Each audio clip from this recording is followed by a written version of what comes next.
They say a temple is built to honor the divine, but this one was built from a curse. There is stone at Prambanan that people from far away come to see. Most believe it is nothing more than a statue, but they are wrong.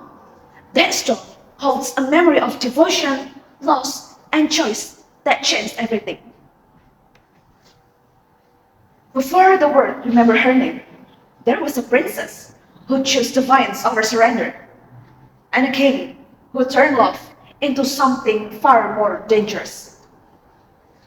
This is not a story about a thousand temple. This is a story about the one who should never have existed. Long before she became a legend, Roro Jonggrang was flesh and blood, a princess burdened by the fall of a dying kingdom. And to understand her story, we must return to the night the sky burned. Jonggrang was wide awake when it happened. From the palace balcony, she watched the horizon glow, not with the warmth of sunrise, but with the orange fury of flames.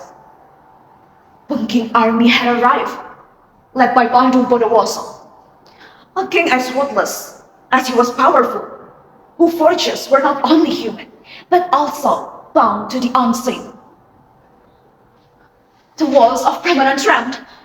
Inside the throne room, King Boko turned to his daughter and spoke only her name. Jonggrang. A single word, holding a farewell, a plea, and a father's last wish. And before another could follow, the ceiling collapsed, and he was gone. For a moment, she stood frozen. Not because she was unafraid, but because she knew that everything had changed. Through the smoke and the wind, Bandung Bondowoso approached with the quiet certainty of the man who had already won.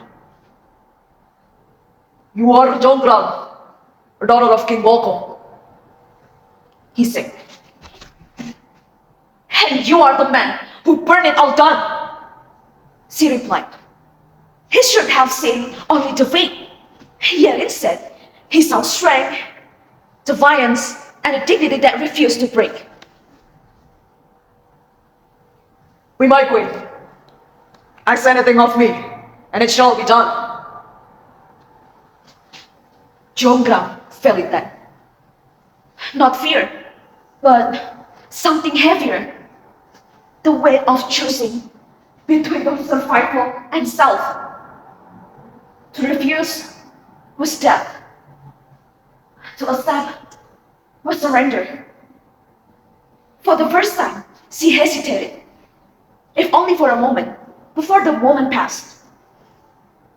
So, be it. Build me 1,000 temples before the first light of dawn. "They cannot be done," he answered. But after a breath, his voice hardened. "Very well. I accept." That night, Bandung Bondowoso stood alone beneath the open sky, where the ground still bore the scars of battle. No soldier stood beside him. No witnesses remained. Only silence and darkness. He planted his feet firmly, closed his eyes, and raised both arms to the heaven. When he spoke, he was no longer that of a king giving order, but of the man who calling upon something far greater than himself. "I am Bandung Bondowoso. Tonight, I call upon you, not as your master, but as the one who comes with a single request. I will not ask again. 100 temples must stand before the first light of dawn. You have never known me to demand what could not be repaid.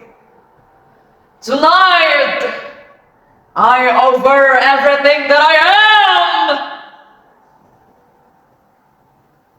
For a moment, nothing answered. Then the wind began to stir. The shadow shifted, thickening and stretching, as though the darkness itself has begun to breathe. From the earth, from the air, from the unseen corner of the night, they came, one by one, in countless number. And from within that darkness, a voice emerged, low and echoing beyond the world of the living. We are here!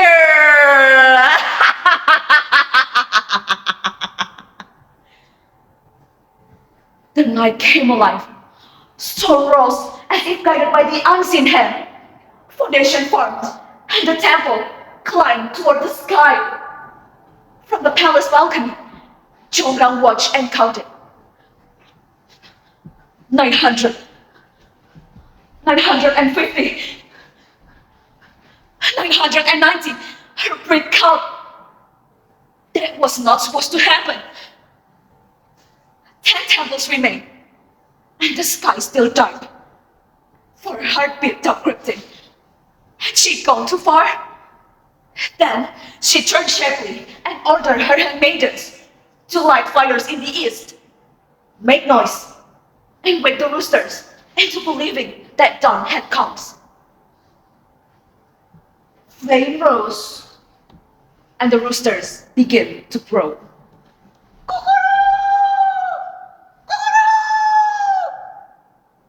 The spirit faltered. The sun is rising! The sun is rising! They say, before vanishing into the darkness. Silence followed. 999 temples stood. One remained unfinished. Slowly, Bandung Bondowoso turned. I know what you did! Jonggrang said nothing. Not because she had no answer, but because she had already made her choice. You deceived me! 99 temple! 999 temples stood because of me! And you took the last one away! His voice broke, not only with the anger, but with something deeper. If you will not be my queen, then you will be my temple. You will become the Thousand! You will become the Thousand, Jonggrang! The air grew cold. The ground trembled. Jonggrang felt stillness rise from her feet, spreading through her body. In that moment, she understood the cause. But she did not beg. She did not run. And she did not go. Even as the warmth left her, even as her breath faded, her eyes remained open, proud, and unyielding. Those, Roro Jonggrang, become 1,000 temples.